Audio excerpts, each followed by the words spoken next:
Hey VC, what's up? It's me, yours truly. I am back to do a quick video here, which is actually going to be a response to Travis, his 78 subs contest.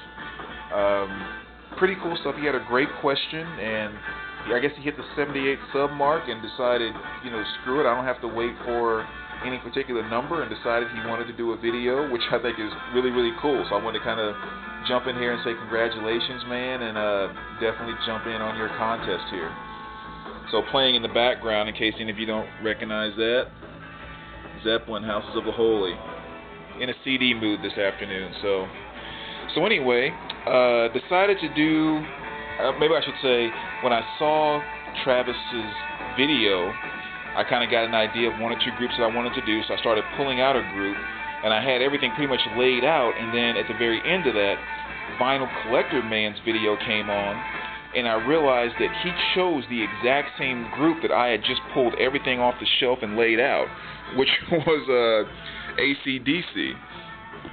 So I was like, man, I just pulled all this stuff out and laid it out like this, and then he ended up doing the exact same group. So I'm like, screw it, I'm not going to put all this away without making a video after going through all that work. So I just decided to go ahead and show my AC/DC collection too. Besides, he has a few things that I don't have, and I have a few things that he doesn't have, so I think watching our videos together will make a pretty good overall AC/DC collection. So let's just kind of dive into it. I won't spend as much time on each album because he did a pretty good job of covering most of them. But we start off here with Dirty Deeds Done Dirt Cheap. Of course, you got the vinyl, CD, and cassette. Then here you got High Voltage, Let There Be Rock, If You Want Blood, You Got It. A little bit of ring wear on this one. The vinyl is in perfect condition, but definitely like to get a better cover at some point in time. That little bitty ring up there just annoys the crap out of me sometimes. But AC/DC Powerage. Then, of course, you have the classic Highway to Hell. Of course, you got the vinyl there, CD and cassette.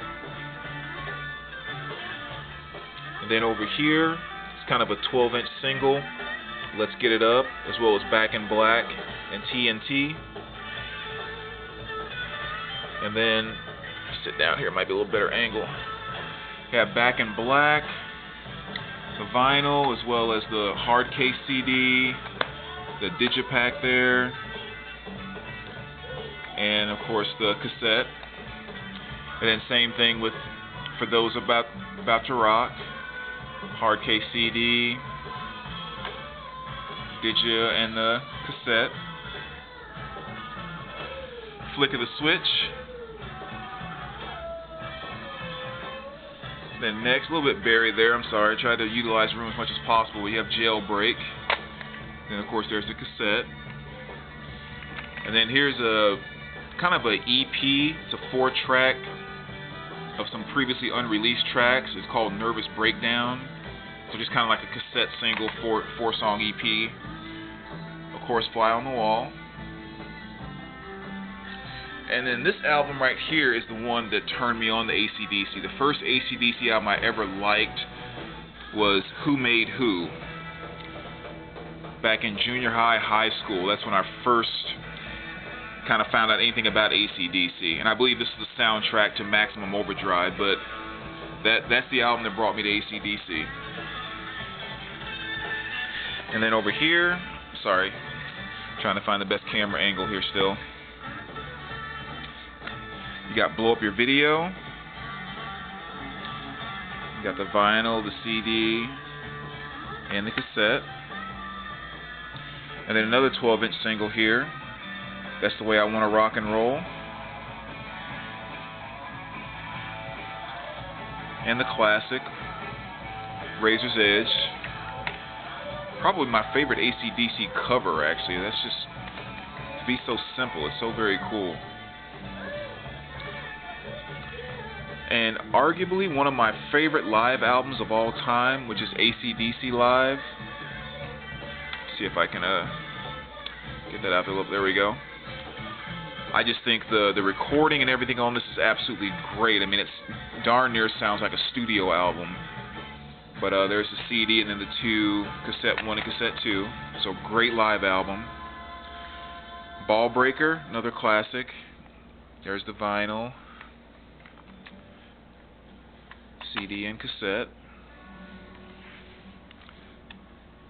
And here's a set that's not the easiest to find, which is Stiff Upper Lip on vinyl, which is really nice. Sounds really good on vinyl too. Then you have Stiff Upper Lip CD as well as the cassette. And this is a sealed cassette too.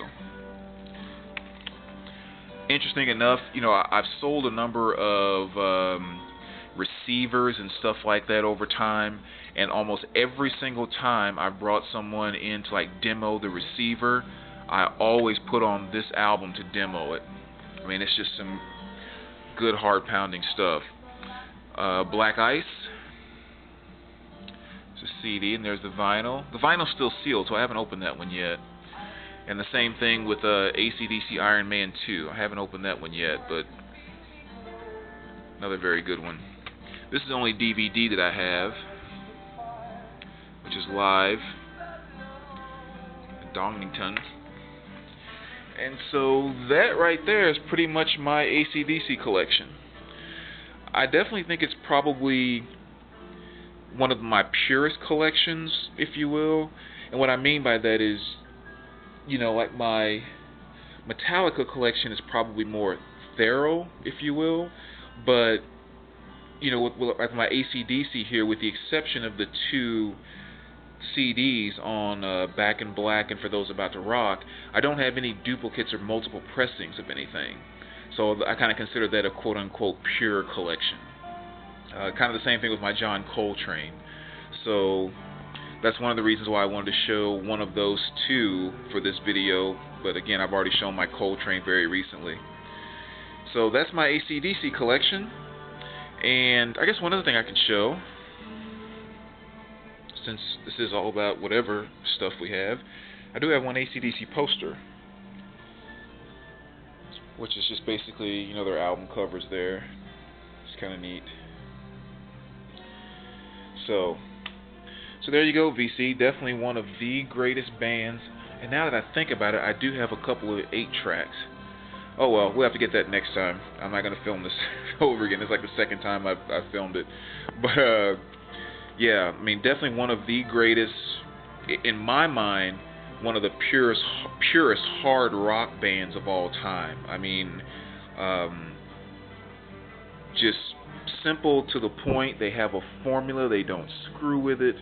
And that's the one thing I think that makes them so amazing. Is not only that they can stand the test of time behind doing that, but literally right now, you could dive into any one of these albums and take any song off of any album and move it to another album, and there is nothing in the world that would make you think, feel, or sense that that song is out of place.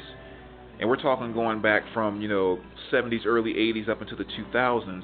There's really no, maybe I don't say no, 'cause I'm sure there has to be something, but to my knowledge, no other band that you can really do that with. Even if saying, you know, right in here, they change lead singers. You can still move songs back and forth, and unless you really know AC/DC and really know the difference, you know, of Bond's voice and so forth, you still will not recognize that it's a different band, or you know, different album, or whatever the case may be. Even different lead singers, just their level of consistency is darn near scary. So that's one reason I give much props to AC/DC. But anyway, there you go, Travis, man. Again, congratulations on the subs. Great question, great contest idea. Matter of fact, I like it so much, I think I might do one or two other videos just for the fun of it, just to you know, kind of pull out and look at some of the other artist collection that I think might make a neat little quick video. Alright, so take care, my friend, and we will talk to you soon. Alright, take care, VC.